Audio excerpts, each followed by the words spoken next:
week. We started in chapter 1, and Habakkuk is a minor prophet. And I don't know if you understand the difference between a major prophet and a minor prophet, but it is just the amount of material that they wrote. If they wrote a lot of material, they're a major prophet. If they wrote just a little bit, like Habakkuk, who only wrote 3 chapters, and remember, when they wrote it, it was like a look.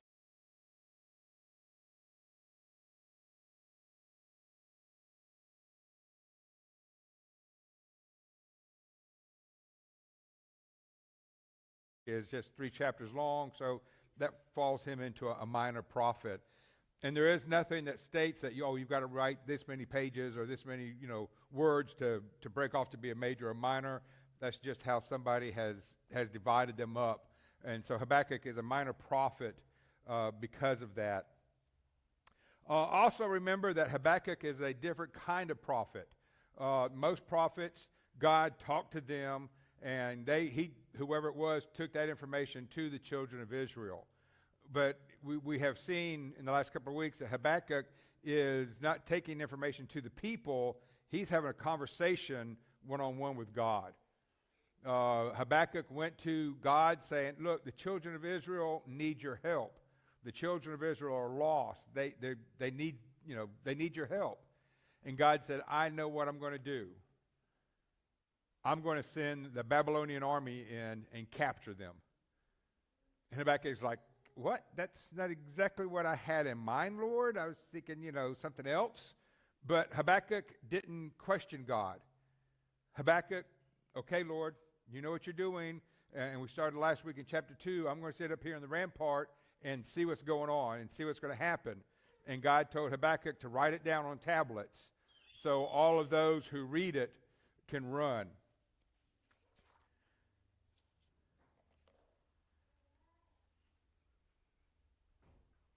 Okay, we've covered all that. I want to start over again in Proverbs 6, verses 16 through 19, and just remind us of the 6 things that the God hates. 7 are an abomination to him. Verse 17, a proud look, which we saw last week, a lying tongue, hands that shed innocent blood, a heart that devises wicked plans, feet that are swift in running to evil, a false witness who speaks lies, and one who sows discord among brethren. And the reason I'm bringing out this proverb is because these 7 things that God finds as an abomination, we read in Habakkuk that that's how the Babylonians are. They fit all 7 of these things that are abomination to God. But yet, even though the Babylonians are an abomination, he's still going to send them in to capture his children, the children of Israel. And we look at that and it's like, why? And that's what Habakkuk's thinking. He knows who the Babylonians are. He knows that they're a warring nation, taking over, people left and right. And he's thinking, I want my children, the children of Israel to turn around. But why in the world are you sending in a warring nation to do that? But again, Habakkuk doesn't question why God is doing this. He's taken it in that God knows what he's doing. I'm not going to question that. And we need to learn that. Starting off in Habakkuk, I'm just going to read through the first 4 verses that we covered last week for those who were not here. But so we'll just start here and then we'll go into verse 5. I will stand my watch and set myself on the rampart and watch to see what he will say to me and what I will answer when I am corrected. Then the Lord answered me and said, write the vision and make it plain on tablets that he may run who reads it. For the vision is yet for an appointed time, and at the end I will speak and it will not lie. Though it tarries, wait for it, because it will surely come, it will not tarry. Behold the proud, his soul is not upright in him, but the just shall live by faith. So let's continue reading about the Babylonians who God is going to send to capture the children of Israel. In verse 5, indeed, because he transgresses by wine, he is a proud man, and he does not stay at home. In verse 5, we read the second abomination to God, and that is feet that are eager and swift to run to evil. Continuing on, because he enlarges his desire as hell, and he is like death and cannot be satisfied. He gathers to himself all nations and heaps up for himself all people. I need to give you a little tiny history lesson to introduce what I'm about to say. Remember, the Old Testament was written in Hebrew, and the New Testament was written in Greek. Now, the Greeks interpreted the Hebrew Bible, the Old Testament, and that book of the interpretation of Hebrew is called the Septuagint. Okay? And so the Septuagint is nothing but the Old Testament translated out of Hebrew into Greek. Now, the Septuagint gives this explanation to this verse 5. The Babylonian is a proud man, neither keeping him at home, a haughty man. He does not rest. His pride is always impelling him to new raids and conquest. This is quite the character of the later Chaldeans, which are also the Babylonians, and is consistent with the latter part of this verse. The comparison then is this: as wine raises the spirits and excites the men to great efforts, which is in the end deceives them. So pride rouses these men to go on their insatiable conquest, which shall one day prove their ruin. Going on in verse 6, will not all these take up a proverb against him, and a taunting riddle against him, and say, woe to him who increases? Now, what is a woe? We're going to go down the next few verses, and God is warning Habakkuk and the children of Israel to beware. Woe to him, or to those. A woe is a warning to those who have turned their backs on God. A woe is a warning to those who are not walking the straight and narrow, the path that they should be taking. A woe is a warning to those who do not follow God. Woe to him who increases. What is not his, how long? And to him who loads himself with pledges. Woe to him who increases his belongings and loads himself up with items that do not belong to him, items that he pillages from other people that he conquers.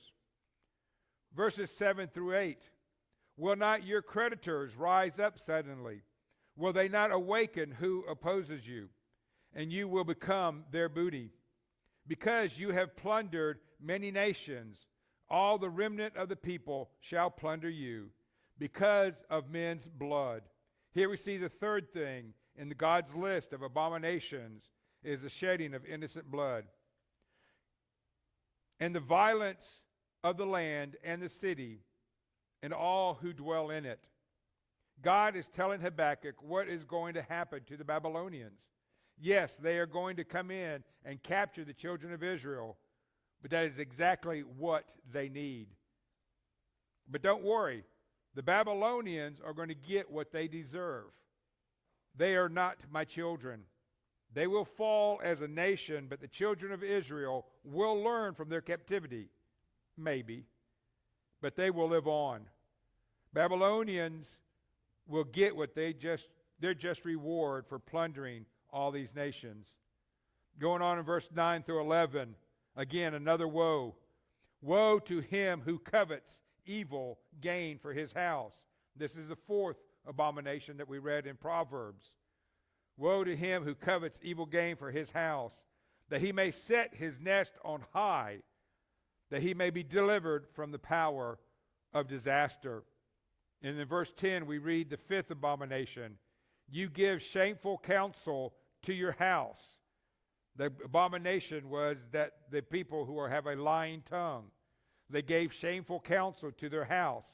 cutting off many peoples and sin against your soul. For the stone will cry out from the wall, and the beam from the timbers will answer it. These three verses again refer to how the Babylonians will use their slave labor and will set their king's family in lofty places like eagles in their nest. The Babylonian leaders believed that if they built their thrones and their houses on hilltops, that they would not be conquered, that they would not be able to be defeated. But they found out in the end that that didn't help. They were still defeated. The Babylonians cut themselves off from other nations, even to the point that the timbers and the stones used to build their houses and walls cried out. Verses 12 through 14. Here we start off with another woe to the Babylonians. Woe to him who builds a town with bloodshed, who establishes a city by iniquity. Behold, it is not the Lord of hosts, that the peoples labor to feed the fire, and nations weary themselves in vain. For the earth will be filled with the knowledge of the glory of the Lord, as the water covers the sea. These three verses continue describing how the Babylonians built their cities through bloodshed, conquest, and slaughter of the nations. God doesn't agree with using slaves to feed the fires and build other nations through them. That is what he is about to do with his children of Israel, though. But they do not build these cities in the name of God, so the Babylonians will be destroyed. The prophet Jeremiah explains what will happen to this great nation of Babylonian. And they will be conquered by sword and fire, as God is telling Habakkuk. But the knowledge and the glory of the Lord, that is going to spread across the world, just like the water of the sea. Babylon will not stop the spread of what will become Christianity. Sometimes God must be hard on his people. Sometimes God must prove to his people that he means what he says. To me, that is the underlining meaning of the whole Old Testament, is God means what he says. He gives us directions, and he expects us to follow that. And if we don't, we will be punished. And to me, that's what the Old Testament is showing, an example, and time after time and time. I mean what I say. Follow what I say. And to prove that fact, sometimes he does things that we as humans deem unnecessary or harsh. How many times did the Israelite nation become slaves to other nations? How many times did they have to be taught a hard lesson to make them turn from their evil ways? Sometimes God must rock our boat to get us to realize that he means what he says. God needs to nudge us from time to time to get us back on the straight and narrow path to heaven. God's wrath is part of his glory. Continuing on in verse 15 and 16. Woe to him who gives drink to his neighbors. This is the sixth abomination of God.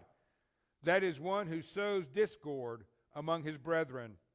Again, we see that the Babylonians are just going right step by step down through the things that we read in Proverbs that are abomination to him. Pressing him to your bottle, even to make him drunk, that you may look on his nakedness. You are filled with shame instead of glory. You also drink, and be exposed as uncircumcised. The cup of the Lord's right hand will be turned against you, and utter shame will be of your glory. Some think this is how the soldiers acted when they won a battle. They would get drunk and give their wine to their captives as well. They would all get so drunk that they would strip naked, exposing themselves. Again, the right hand of God will be against the Babylonians and will bring shame to them for all of their sins.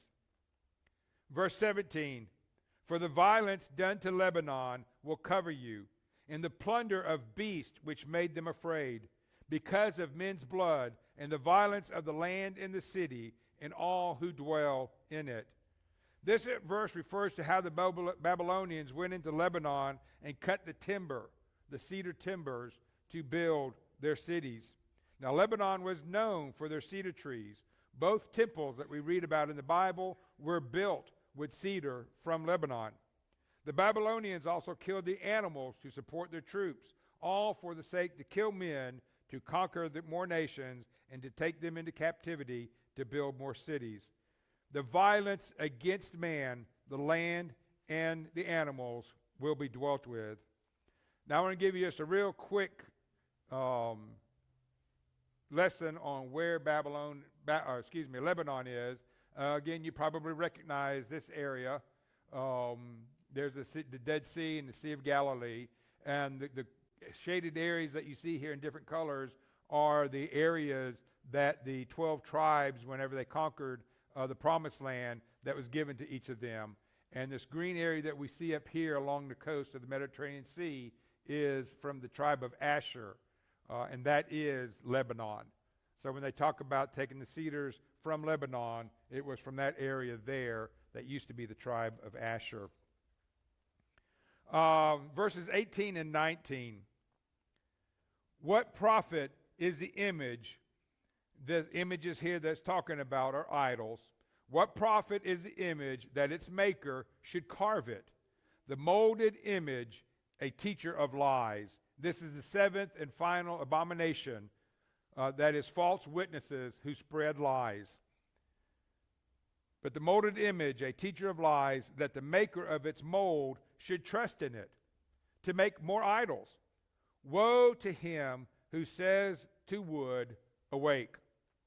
To silent stone, arise, it shall teach. Behold, it is overlaid with gold and silver, yet in it there is no breath at all. This refers to the one who designs and makes the idols. The idol is a teacher of lies, even though it doesn't speak. The people will follow it. They will bow down to it, make sacrifices to it, and offer money to this carved image. And then the fifth and final woe is to those who try and make these idols seem alive. They believe that their God, lowercase g God, will do anything. It will change anything. That they offer any kind of security or will teach them anything. But those idols have no breath. They have no life. It is just a piece of wood or stone that has been carved in the shape of some image, be it a person or an animal, and it is covered in gold and silver. But they worship it and try to make it alive even though it is nothing but gold and silver covering wood or stone. But our God is alive. Our God is, when we look through the Old Testament, there's time after time after time where the people were bowing down and praying to their idols to do something. And nothing ever happened. But yet, God would prove that he was the true God, that he was the one God. He is the living God, always. And that same God that we read about doing all these wonderful miracles in the Old Testament is our God today. And we're going to talk about that more in just a minute. Our God is alive. Let's go back to Proverbs 6 again. These 6 things the Lord hates. Yes, 7 are an abomination to him. And we saw all 7 of these in the Babylonians. A proud look, a lying tongue, hands that shed innocent blood, a heart that devises wicked plans, feet that are swift in running to evil, a false witness who speaks lies, and one who sows discord among brethren. These are the 6 things that the Lord hates. Even 7 are an abomination to him. And we just read about all of these in Habakkuk 2. But sometimes God will put people over us who are not Christians or believe in God. But God makes these people who we think are not worthy or the type of people we want, God makes them to be over us. Remember, God has a plan that we don't know and we don't understand sometimes, or we might not even agree with, but we must live our life understanding that God is in control no matter what. We need to be like Habakkuk and trust in God because he is in control. That is God's plan for us, not our plan. And then the last verse in Habakkuk 2 is verse 20. But the Lord is in his holy temple. Let all the earth keep silence before him. Keep silence, keep silence. During the Old Testament, the Lord our God was in the temple, behind the curtain in the most holy place. And only the high priest could go in there and commune with God one time a year. But that is not where God is at anymore. That curtain was ripped when Christ died, doing away with that period. Now, when we are baptized, the Holy Spirit enters us. God is within us. We are his holy temple now. We are his temple. How many of you seek silence from time to time? I know a lot of mothers who dream of a quiet moment during their busy day. Kathy tells me about the time when she just needed some peace and quiet and went into the bathroom hoping that she would get that peace and quiet. And she looks at the door, and underneath the door are 6 little hands, wiggling, trying to get to her. So she's like, I can't even get quiet here. But what do you do when you need some peace and quiet? Do you have a quiet place that you go to? Maybe at work and you just go out to your car and turn on some music and listen to it. Or maybe you go to a park or out into the woods to get quiet time and to get away from things. God is stating that the Lord is in his holy temple. He is within us. Let all the world, all the earth keep silent before him. In other words, be quiet and listen to what God is telling us. Don't try and tell the Lord how to run your life. You need to let go and let God. Let go of your life and let God be in control of it. Be silent and let God do his wonderful works through us and work his fabulous plan through our life. That is what Habakkuk must do when the Babylonians march in and take the children of Israel captive. Letting go of the reins of your life is not easy, but is necessary for God to have total control of your life. I want us to turn over to one other scripture this morning in closing, and that's all the way over in Daniel. Why in the world are you going to Daniel, Reed? You'll find out.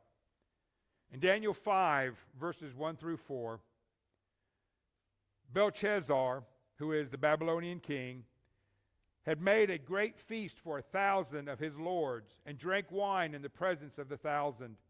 While he tasted the wine, Belshazzar gave the command to bring in the gold and silver vessels which his father Nebuchadnezzar had taken from the temple, which had been in Jerusalem, that the king and his lords, his wives, and his concubines might drink from them. Then they brought the golden vessels that had been taken from the temple of the house of God, which had been in Jerusalem. And the king and his lord, his wives, and his concubines drank from them. They drank wine and praised the lowercase gods of theirs, of gold and silver, bronze and iron, wood and stone. We just read about the Babylonians making idols from stone and wood and overlaying them with gold and silver. Then suddenly, during this big feast, a large hand appears in the hall and starts writing an inscription on the wall. And nobody could interpret it. Nobody knew what it stood for. And the king called in all of his soothsayers and all of his smart men to interpret what it was that was written on the wall. And none of them could understand it. None of them could interpret it. But the king's wife remembered Daniel and how he had been able to interpret dreams. That God, his God was with him and he could do that. So they sent for Daniel. And Daniel comes in and interprets the dream for the king. This is what was written on the wall. Daniel read the writing and proceeds to tell King Belshazzar what it meant. Down in verse 26 of Daniel 5, we read, "This is the interpretation of each word. God has numbered your kingdom and finished it. You have been weighed in the balances and found wanting. Your kingdom has been divided and given to the Medes and the Persians." And then in verse 30, We read of where God's prediction of the Babylonians had come true. Verse 30, that very night, Belshazzar, king of the Chaldeans, which is the Babylonians, was slain, and Darius and Mede received the kingdom, being about 62 years old. The Babylonians were eventually conquered, but the children of Israel, God's chosen people, lived on. God's plan was fulfilled with the coming of his Son, Jesus Christ, who died on the cross over 2,000 years ago for our sins today. So we see what we just read in Habakkuk 2 of how great the Babylonians were in chapter 1 and how what they were doing in chapter 2. But God said they will be destroyed. And we see here in Daniel that it came true. Babylonians were no more. But God, his people, lived on. Why God sent them, we don't know. But that was what they needed. Next week, we'll go on into chapter 3 and see how this story ends.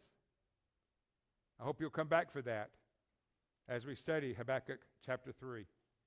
If there's any way that we can help you this morning, maybe you are not living your life for God. Maybe you are trying to stay in control of your life instead of letting God control your life. Maybe you're having problems of letting go and let God. Let us pray for you. Let us help you. Let's help you get back on that path. Help you to understand the life that you need to live. In God's control, not ours. Or maybe you haven't put Christ on at all. You haven't been baptized. And that's something that you realize that you need to do. The baptistry is ready. Let us help you with your sin problem.